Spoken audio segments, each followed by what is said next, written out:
Welcome to footballgameplan.com, where football makes sense. I'm Emery Hunter, czar of the playbook. Bring you my Super Bowl 45 preview video between the Pittsburgh Steelers and the Green Bay Packers. Now we're going to start with the Green Bay Packers offense. The Green Bay Packers have what they need to defeat the Pittsburgh Steelers. You have to come in and spread these guys out defensively. A lot more 4 or 5 wide receiver sets. That way you're going to force these linebackers to cover the flats. You're going to force these linebackers to stay on the hash marks. You're going to force those safeties back there to stay in their coverage zones, and therefore don't allow big plays over top. So you can dictate a lot when you can spread these guys out defensively, and therefore you're going to allow yourself to run the football with a lot more effectiveness, and something that you have to do against the Steelers. You have to have some balance, but the way you get that balance is about spreading these guys out and dictating the pace of the game. So don't be afraid to spread these guys out with a lot of 4 and 5 wide receiver sets, a lot of 3 wide receiver sets to one side, trips to one side. However you want to do it, you got to get these guys spread out defensively, and that neutralizes the pressure. And also, don't forget the running game. Running the football will allow some balance, but you can utilize your pass to set up the run to help give you guys a shot to win on the ground.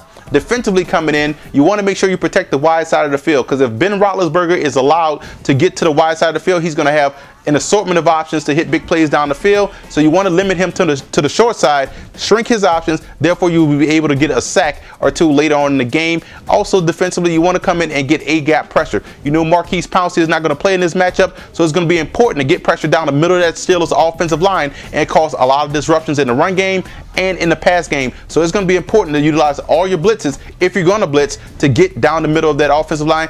Keep these guys off balance, disrupt their timing, their pass blocking, and their run blocking, and you should have some success. Now the Pittsburgh Steelers coming into this game offensively, I want to see more double tight end sets. I want to see more Matt Spaeth in the game, more Heath Miller coming in, double tight end, run to that side, keep these guys in the ace formation, therefore you balance on both sides, and that's going to neutralize that pressure. It's going to widen out that 3-4, and you want to force Clay Matthews to be a run defender. Keep him pegged at the line of scrimmage, and the 2 tight end sets will help you guys with that. Therefore, you'll be able to run off tackle a lot with Mendenhall, because he can get to the outside and has the speed to take it the distance. Also, offensively, you look at the fact that you have to maximize your possessions. You did an outstanding job of maximizing your possessions against the New York Jets. That TOP was crucial in limiting the Jets' possessions. You guys do exceptionally well because you have a balanced offense in which you can run as well as you can pass the football, but you have to make sure you maximize your possessions and end them with touchdowns. Don't sputter around the goal line.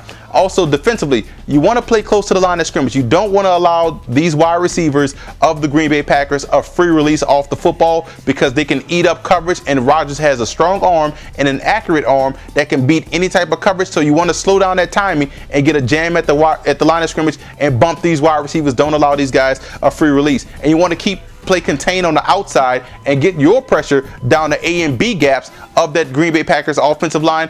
I know Clifton has been playing exceptionally well, but you have to keep that constant pressure on the interior, contain on the outside, force Rodgers to stay in the pocket, so therefore he doesn't get on the run and beat you with his legs. Now let's look at some positional matchups, starting with the quarterback position. I'm going to say it's even. Both quarterbacks are exceptionally well.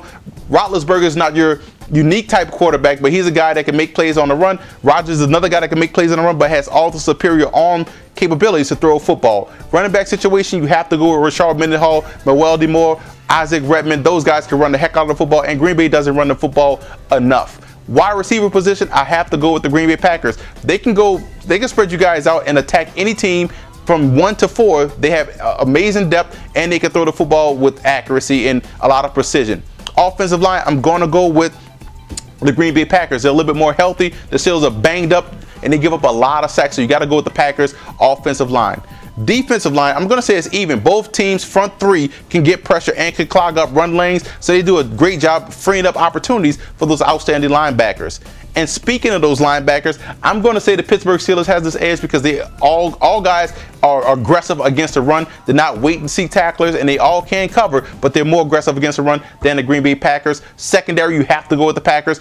All their cornerbacks and safeties can't catch interceptions, which makes it dangerous to throw the football against Green Bay. Special teams, I'm going to say both teams are even. They have outstanding return units. Both kickers are very excellent at what they do. Punters are very excellent. They can pin you deep. But this is a game that's going to be won by the X factors. But we're going to go look at a coaching matchup. And you look at the Pittsburgh Steelers with their offensive line coach, Sean Kugler, he's going to have to be huge. He's going to have to reshift some things around and get that offensive line going. You look at the Green Bay Packers side of it, the Capers versus Roethlisberger. If he can confuse Ben Roethlisberger, that's going to be huge. And you also have to look at the experience factor with Mike Tomlin versus Mike McCarthy. So that's going to be another big matchup in this game that you want to look out for. I'm going with the Pittsburgh Steelers in this matchup. You look at Green Bay has everything you need to beat the Pittsburgh Steelers, but the Pittsburgh Steelers have everything you need to beat the Green Bay Packers. Therefore, I'm siding with the better defense. I have to go with Pittsburgh and the better run game, because if push comes to shove, what the Steelers are going to do is shrink the game by running the football, and I think Green Bay can't do that, and I know Mike McCarthy is going to have some questionable decision making like he did against the Chicago Bears, where he got into a position where he couldn't run the football to run out the clock. The Steelers can play any type of game you want. I think the Steelers win this game in a close one, as most Super Bowls are. For more NFL previews, visit footballgameplan.com/NFL or visit our YouTube channel at youtube.com/footballgameplan.